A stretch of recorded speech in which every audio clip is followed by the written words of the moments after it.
Bonjour, bienvenue pour ce nouveau numéro du 7-8 Culture. 13 minutes pour faire le tour de l'actualité culturelle sur notre territoire. Voici le sommaire.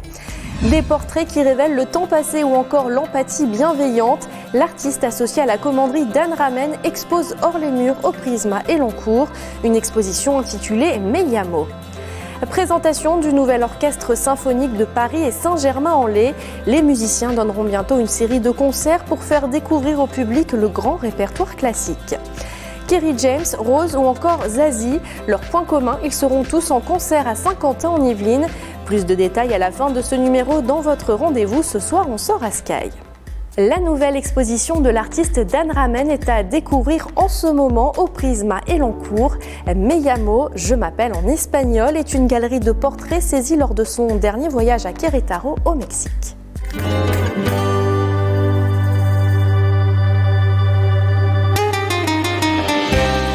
Aller à la rencontre de l'autre au-delà de la barrière de la langue.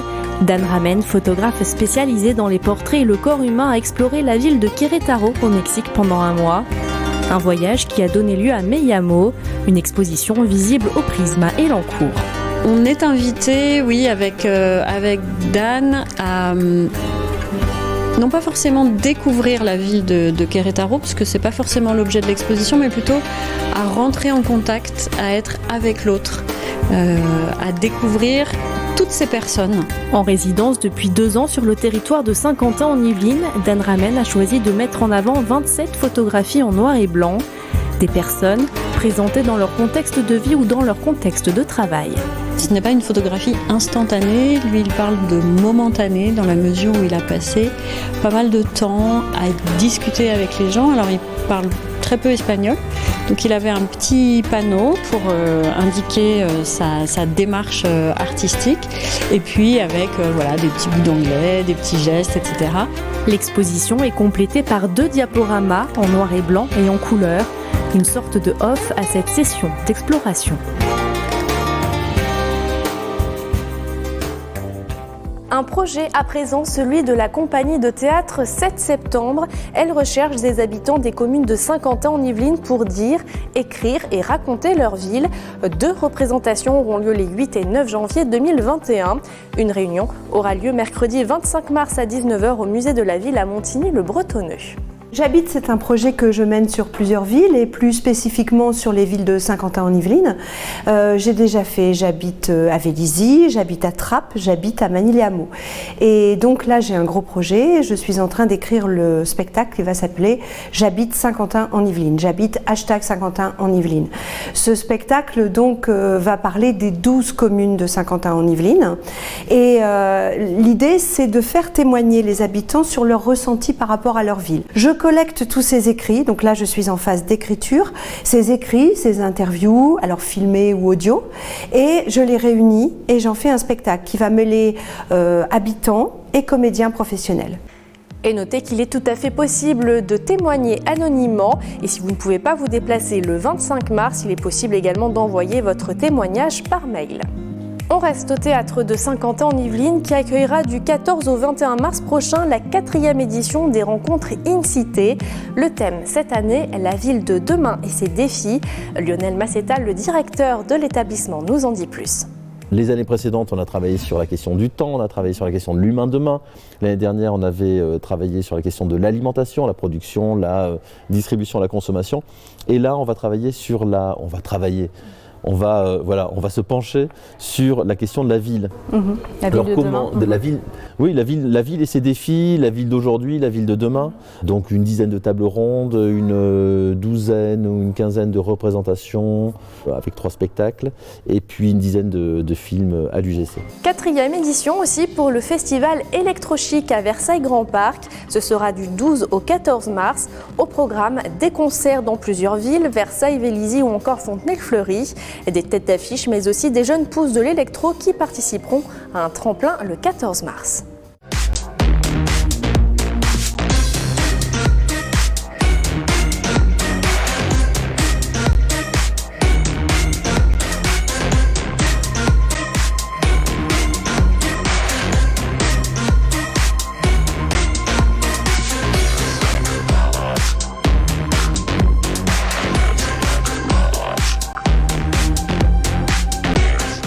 êtes chanteur, chanteuse, musicien, musicienne et vous souhaitez devenir la star de la fête de la musique en juin prochain à Plaisir, eh bien c'est possible. Vous pouvez envoyer votre bande démo et un descriptif de votre groupe à l'adresse qui s'affiche en bas de votre écran.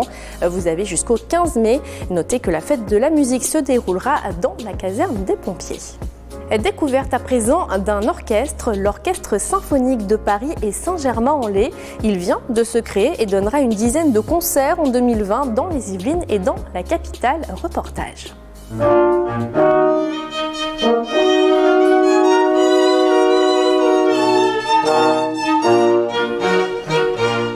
Part du constat que les Yvelinois vont généralement à Paris pour écouter de la musique classique. Mathieu Arnaud décide alors de produire de la musique localement et fonde l'Orchestre de Paris et Saint-Germain-en-Laye. L'ensemble des instruments de l'orchestre symphonique, tous les instruments à cordes, violon, alto, violoncelle, contrebasse, tous les instruments à vent. Notre première série néanmoins sera en plus petit orchestre pour développer progressivement celui-ci.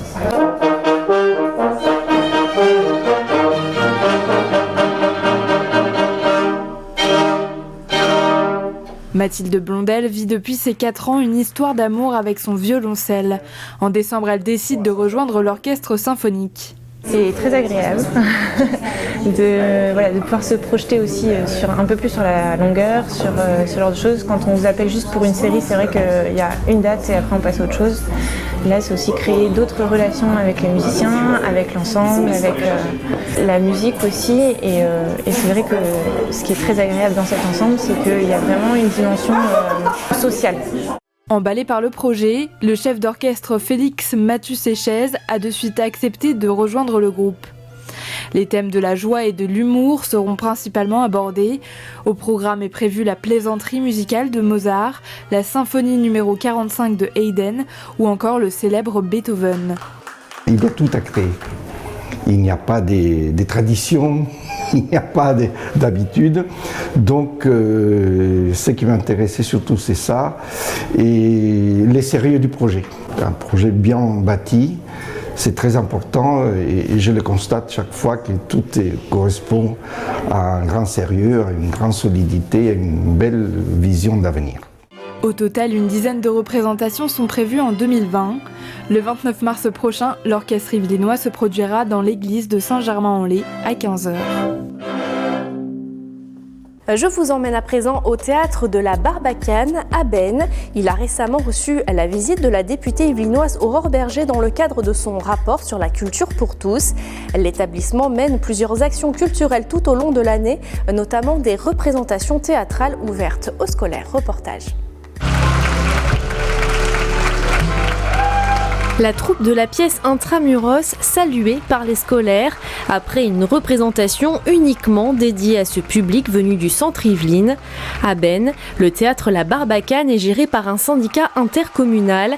7 communes sont associées et travaillent ensemble sur la programmation. La spécificité de ce bâtiment, c'est qu'il a été construit et ouvert il y a une trentaine d'années avec l'idée que tout le monde allait pouvoir se croiser. Il y a une bibliothèque municipale, un volet associatif qui est porté par la ville de Beynes avec différentes activités de la pratique artistique. Et puis dans notre salle de spectacle, en effet, il y a spectacle, mais il y a aussi cinéma. Plusieurs fois dans l'année, les représentations théâtrales sont suivies de bord-plateau, un moyen de partager qui permet aux scolaires de se familiariser avec le monde du spectacle. J'aime bien transmettre un petit savoir, 2-3 choses, partager un peu avec les jeunes. Parce que moi, dans mon parcours personnel, j'ai souvent rencontré des professeurs, que ce soit de sport, de lettres, même de maths ou de géographie, qui m'ont souvent apporté autre chose que leur matière. En décembre dernier, l'établissement culturel a reçu la visite d'Aurore Berger. La députée yvelinoise s'est inspirée de ce lieu pour son rapport sur le développement de la culture pour tous. Donc l'enjeu, c'était de parler de comment à l'échelle d'un territoire, on arrive à créer des mutualisations, des convergences, des circulations qui viennent parfois jusqu'à notre lieu théâtre, mais parfois c'est le théâtre qui va sur les villes du syndicat. Un accompagnement à la culture qui a également permis à la Barbacane de devenir le premier lieu des Yvelines à porter le label scène conventionnée pour la musique. Ce sera la 100e édition. La foire internationale de Chatou se déroulera du 13 au 22 mars sur l'île des Impressionnistes. Il s'agit de la plus grande brocante de France. L'occasion pour les chineurs de dénicher des trésors. Des produits du terroir seront également présents pour les plus gourmands. Allez, retour à Saint-Quentin en Yvelines avec plusieurs spectacles qui vous attendent ces prochains jours. Le rappeur Kerry James sera en concert acoustique au théâtre de Saint-Quentin en Yvelines. À la batterie de Guyancourt, la chanteuse Rose présentera les titres de son dernier album Kérosène. Zazie sera sur la scène du Prisma Elancourt avec son 10e album Essentiel. Enfin, de la danse avec les Pokémon Crew. Ils seront à la Meurise à Trappes. Voici un avant-goût de ce qui vous attend. Rien n'est moins sûr que l'instant suivant. Il n'y a que des futurs morts parmi les vivants. Et vu que demain n'est qu'une hypothèse, tous nos projets devraient s'écrire entre parenthèses. Que d'arrogance dans nos attitudes.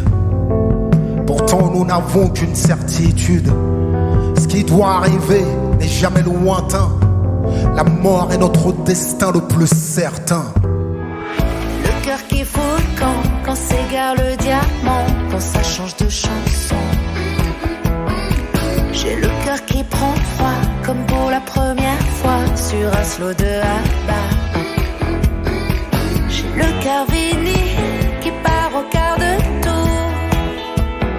Marchons à l'essentiel, quittons l'autoroute au prix que ça coûte.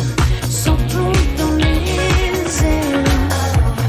Marchons à l'essentiel, tant qu'on roule à notre allure.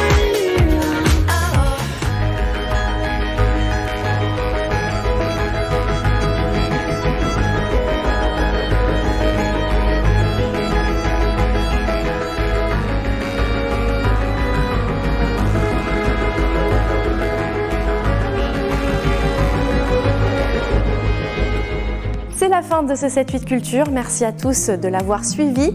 On se retrouve mardi prochain pour un nouveau numéro. Une émission d'ailleurs consacrée en grande partie au Printemps des poètes à Saint-Quentin en Yvelines.